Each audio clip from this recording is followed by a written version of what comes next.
दिन रात रहिला जागल हो लोगवा कहेला पागल हो।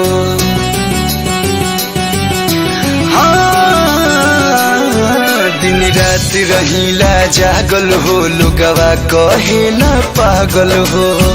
छोड़ के तू गइलू विश्वास नइखे होत।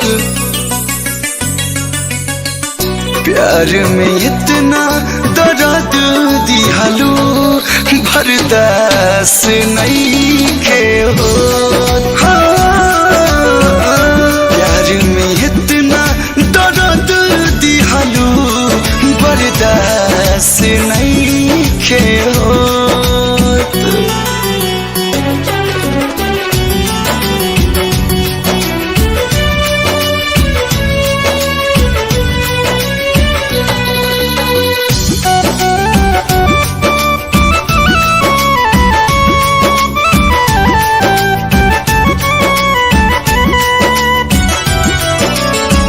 याद बढ़िया बता पल पल सतावता छछन करे जावा दिल धड़कावता।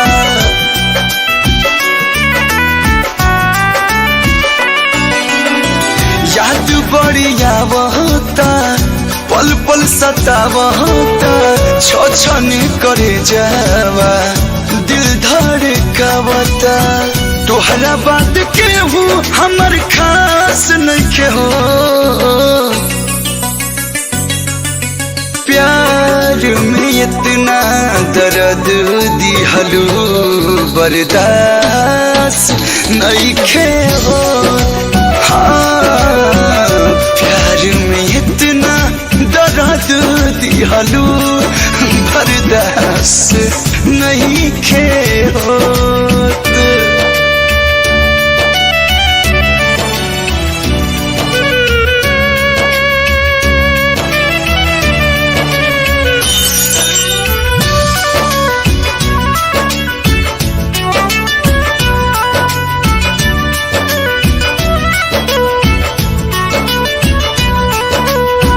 चैन कहाँ पाई हो लागे मर जाई हो।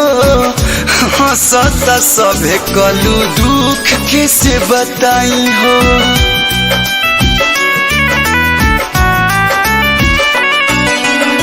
चैन कहाँ पाई हो लागे मर जाई हो। हंसता सभे कलू दुख कैसे बताई हो। बरकस बारूद के हुआस नइखे होत। प्यार में इतना दर्द दिहलू बर्दाश्त नइखे होत। प्यार में इतना दर्द दिहलू बर्दाश्त नइखे